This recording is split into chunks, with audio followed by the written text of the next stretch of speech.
If you look at what's been happening over the last 72 hours in Ukraine, you wouldn't be blamed for wondering whether Mariupol has become the new prize as far as President Putin is concerned. Every single image that's been coming out from the city of Mariupol, which happens to be the third largest city, it's in the southeastern part of the country, suggests that there's something weird going on. Why is the Russian army so hell-bent on taking Mariupol? It's a city that has been under attack for a long time. It's a city that's been under siege. It's been encircled. There have been humanitarian corridors, but now schools have been under attack. You saw theater famously under attack a couple of days ago, and now the destruction has reached an even more intense level. Watch this report where we try and answer the question about why Putin wants Mariupol. But first, what's happening there? Ukraine has been putting up a brave face, but on the ground things are going from bad to worse visibly.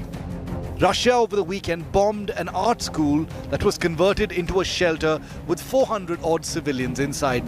President Zelensky referred to the strike as the work of a mass murderer, putting the global spotlight on the city of Mariupol.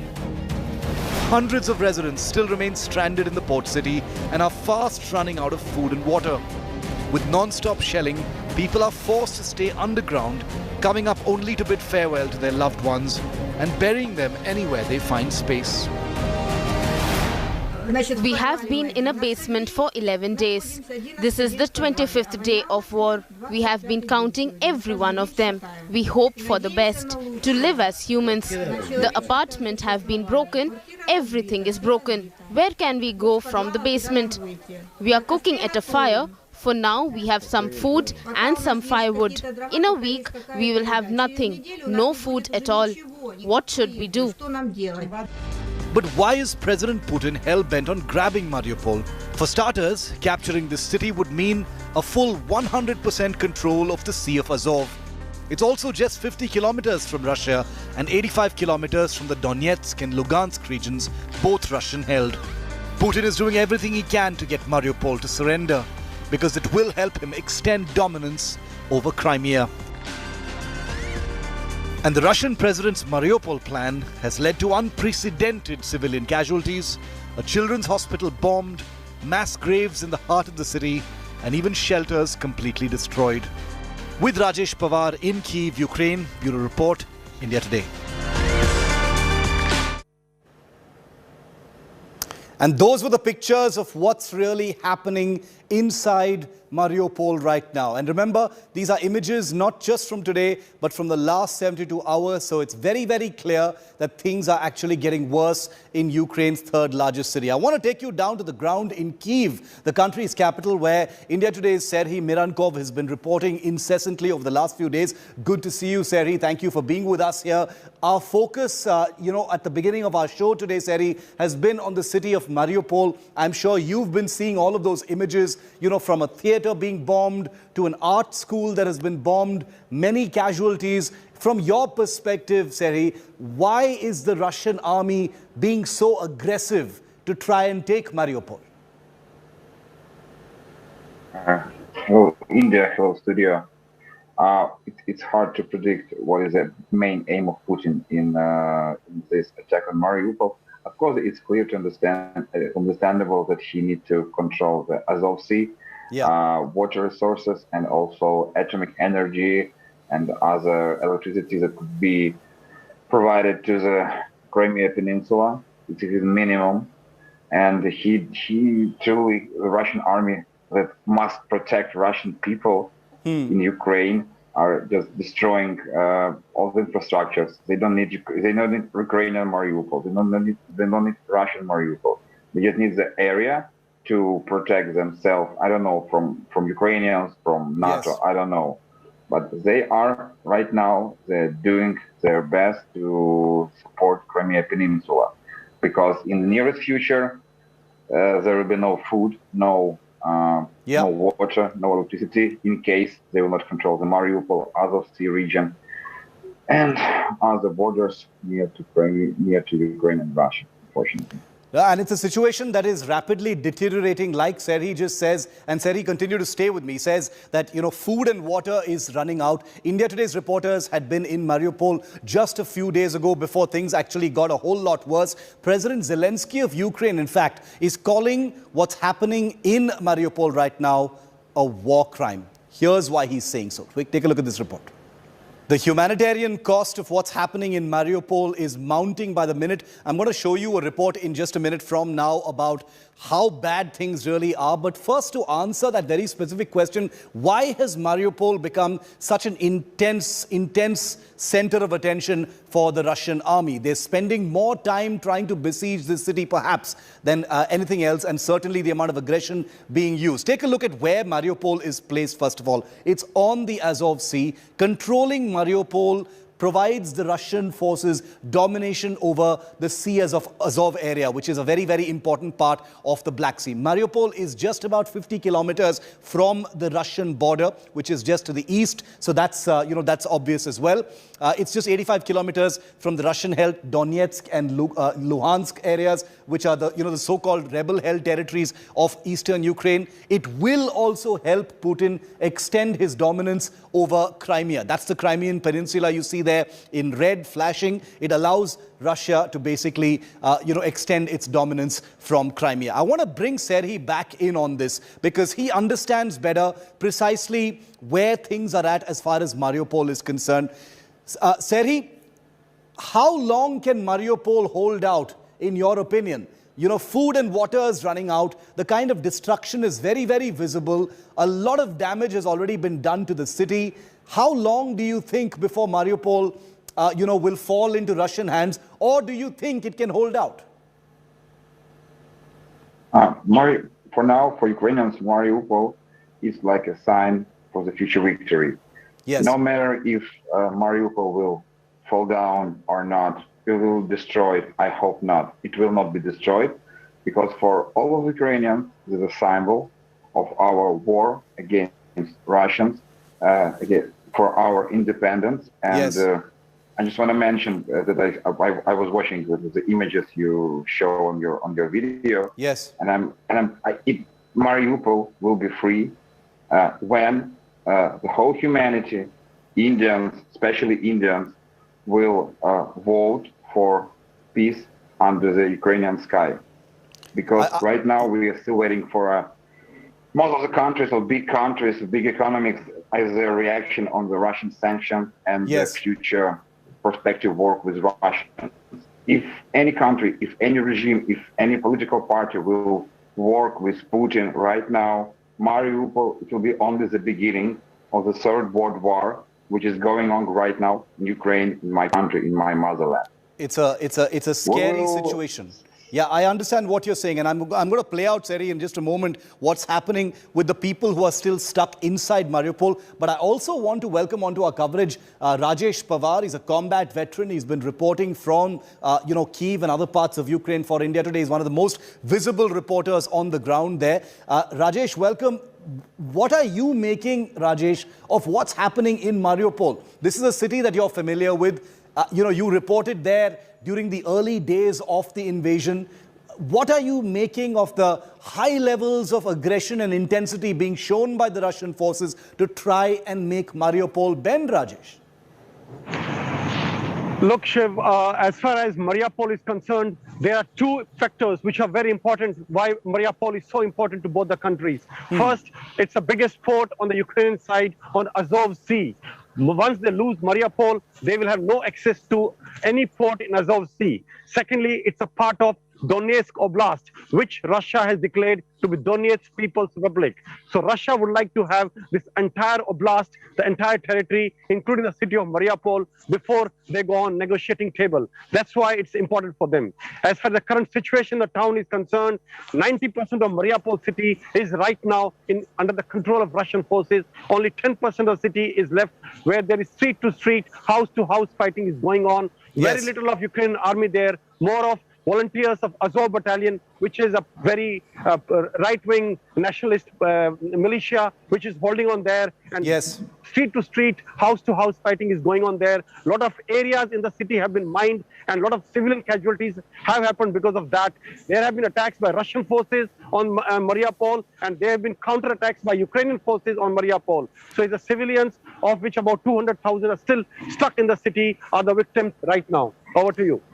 You know, Rajesh, how important is the taking of Mariupol? You know, you've put it down into numbers. 90% of Mariupol is in Russian hands, 10% still holding out. The Azov Battalion is operational in that area. How important in the larger sort of military perspective is the taking of Mariupol to the Russian army for the overall domination of, you know, what they see as the political objectives in Ukraine? Look, Shiv, you must understand that Western countries, America and other Western European countries are trying to ship in military hardware inside Ukraine. And the only way is either by land or by sea. So by cutting off Mariupol, even Azov Sea, they will not be able to ship in anything from the sea route. So the only option left with them to bring in military hardware, aircraft, any kind of weapons inside Ukraine will be by land route, which will be under Russian observation, and they have the capability to strike any train or any lorry moving inside Ukraine from Poland or Hungary or from Slovakia at will. So even if Western countries tries to help Ukraine with military hardware, they will not be able to bring these things to the front line and to Kyiv. That is very important for this war. Secondly, as I said, this is the second biggest city in Donetsk Oblast. Now, as per Russia, People's Republic of Donetsk. So it is very important for them to hold on to bring this city inside Donetsk Oblast. And also, thirdly, they want to connect this area with the Crimea, which is already under Russian control before the war started. Yes. So these three factors make Mariupol very, very important. Shiv. Very important, and I'm guessing that we're going to get even more images coming in, from Rajesh, you and your team in Mariupol about, the intensity and the aggression that is being escalated with each passing hour. We've seen that theater that was bombed. We've seen an art school that was bombed today. All of the images coming in from Mariupol, completely underwrite what you're saying. 90% under Russian forces right now. It would make it the second city to fall to Russian hands. Thank you very much, Rajesh and Seri. We'll keep coming back to you on this big story. Now I want to show you about what's happening inside Mariupol. We've got reporters inside Mariupol. We've been reporting there from the very beginning of this entire conflict. Thousands of people, thousands are still stranded inside the city of Mariupol, even as the shells, the rockets, the missiles and bombs are landing there. Several buildings, as you've been seeing in those pictures, have been reduced to complete rubble. There's devastation everywhere. The biggest question, of course, is how and when will this conflict actually end? With people dying every day, with the devastation of a country continuing relentlessly, the question that probably unites every one of us is, when is it going to end and how? Well, amidst all of this, President Zelensky of Ukraine has called out Israel for not imposing sanctions on Russia. This as Putin continues to rain missiles on key Ukrainian cities, including, as you just saw, Mariupol and the capital, Kyiv. So basically, Zelensky, who's been holding talks with the Israeli leadership, says Israel has not called out Russia and the world is watching. Well, we've shown you what's happening in Mariupol, but what about the other cities? Well, there's no good news from any city in Ukraine, to be very honest. And 26 days into this conflict, whether it is the capital Kyiv, whether it is the northern city of Chernihiv, whether it is Kharkiv, which is the second largest city, to even Lviv, which had so far been untouched in the western part of Ukraine that was considered safe, it's not good news at all. Virtually every single urban center in the country by day 26 has come under attack. A shopping mall on fire, schools shelled, and multiple airstrikes. Ukraine continues to face the unsparing onslaught of Putin's war machine. With the Russian invasion of Ukraine entering its 26th day, The blood is continuing to flow on the streets of Kyiv, Mariupol, and many other cities and towns spread across this big country. Several buildings in the capital city of Kyiv have suffered damage from relentless Russian bombardment in the last 24 hours. A shopping center in Kyiv was heavily damaged after a massive explosion struck the capital city by Russian shelling, leading to at least 6 deaths. Images on your screen show the deadly aftermath of that attack, while rescuers continued to save residents. But the forces advancing from the direction of Hostomel to the northwest were repulsed by fierce Ukrainian resistance. The Russian forces have made an all-out assault on the port city of Ukraine's Mariupol with multiple airstrikes. The western Ukrainian city of Rivne witnessed 2 massive missile strikes on a training ground captured on night camera. The port city of Odessa too has witnessed huge destruction due to shelling from Russian naval artillery. But Ukraine continues to mount a counterattack on Russian forces. The country has refused to back down even after 26 days of constant battering. A Russian warship, for instance, was targeted by Ukrainian forces, leading to a huge explosion off the coast of Odessa. Ukraine's President Volodymyr Zelensky says that direct talks with his Russian counterpart Vladimir Putin is the ultimate solution to end this extended battle. It is already the 25th day since the Russian military has been vainly trying to find imaginary Nazis from whom they allegedly wanted to defend our people. Just as they are vainly trying to find Ukrainians who would meet them with flowers. And most importantly, the Russian military cannot find a way home. That is why our soldiers help them with the path to God's judgment.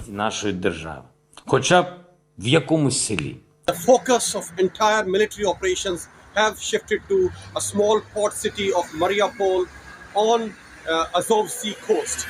The city has been surrounded by the Russian troops. The Ukrainians are still resisting in some pockets in Mariupol, and it looks like more than 90% of the city is under Russian control. They have given a choice to the people there that they may lay down their weapons, and they can leave the city. They will not be harmed. But if they do not do that, then the offensive will progress and many more casualties can be seen. With Rajesh Pawar in Kyiv, Ukraine, Bureau Report, India Today. Now let's make no mistake, war is always a terrible thing. And in the doing of those terrible things, weapons of destruction get to be used in anger. For instance, the weapon you see on this screen here is called the Kinzhal. It's a hypersonic, very, very high-speed air-launched weapon system. In some respects, it can also be a nuclear delivery system. But here, with conventional explosives, the Kinzhal air-launched hypersonic weapon has been used by Russia for the first time in anger, that is, in active combat. Take a look. As per the current record, this missile has been used twice in Ukraine.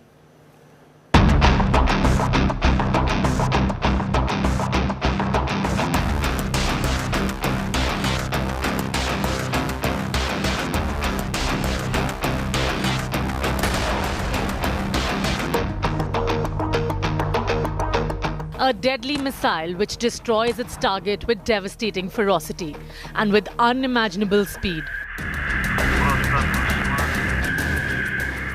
Before you breathe, blink, or have any chance to respond. Traveling 5 times the speed for sound, or at an astounding speed of nearly 6,200 kilometers an hour. Enter the super deadly and lightning-fast hypersonic Kinzhal missile system, the Russian word for dagger. Kremlin has let the world know that it used the hypersonic missiles to destroy a large weapons depot in Ukraine's western Ivano-Frankivsk region. Russia posted a video saying its missile struck the arms depot in a village in southwestern Ukraine, only 100 kilometers from the border with Romania. 18 марта авиационным ракетным комплексом «Кинжал» On March 18th, Kinzhal missile system armed with hypersonic aeroballistic missiles destroyed a large Ukrainian forces underground depot contained missiles and aircraft ammunition in the settlement of Delitin of Ivano-Frankivsk region in western Ukraine.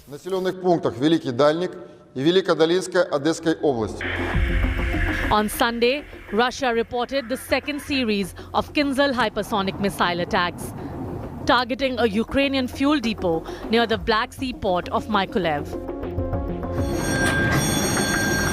There is currently no way to stop or intercept the hypersonic missiles because they can change direction while mid-flight. Hypersonic cruise missiles are propelled by a high-speed jet engine and not gravitational forces used by traditional ballistic missiles. Russia may have used MiG-31 fighters to deploy the missiles, which can carry both nuclear and conventional warheads. In any case, this is a massive step up for Russian invasion forces, accused of using oxygen-killing thermo-aerobic vacuum bombs and targeting civilian areas and committing unimaginable war crimes. Will the Western countermeasures and counter-strike military hardware supplied to Ukraine be able to defeat Russia's game-changing missile strikes? With Rajesh Pawar in Kyiv, Bureau Report, India Today.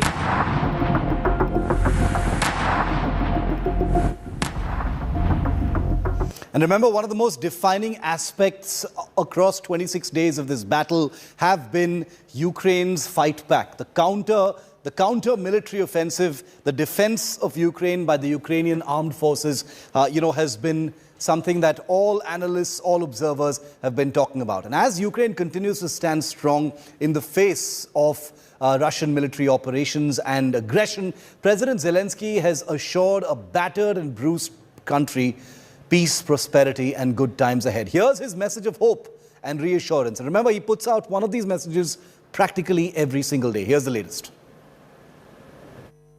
But what about Russia? How much can Russia actually sustain, in the face of constant sanctions? We've seen this escalating war. We've seen compelling images, including drone strikes of the kind that you're looking at on your screens right now. But from inflation to supply chain logistics, every corner of the Russian economy has started to feel the effect since Putin's invasion of Ukraine. Sanctions have isolated the Kremlin and is damaging the Russian economy like it has never been before. Here's our report on how Moscow is feeling the heat of this war.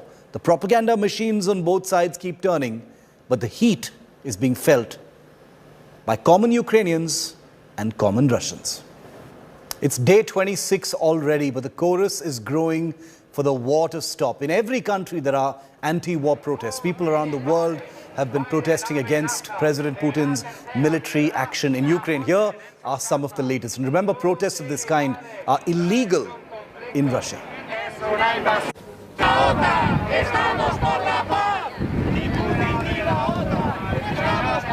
The chorus is growing to stop the war. The world protesting Putin's military action in Ukraine. Hundreds protested in Madrid and marched against Russia's invasion of Ukraine, holding placards seeking peace and chanting slogans against Russian President Vladimir Putin. Protesters marched to Puerta del Sol in the Spanish capital. I am against Putin's war that is only destroying and causing the death of innocent people. I want the war to end as soon as possible.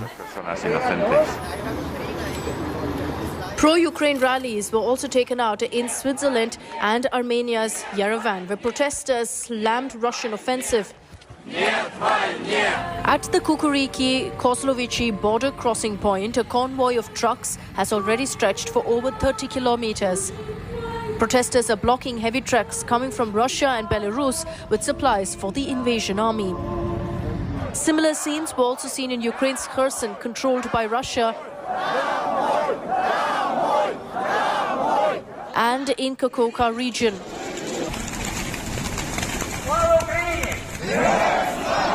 The most shocking news came from Ukraine's Berdyansk, where Ukrainian protesters claimed that the military assaulted and detained them.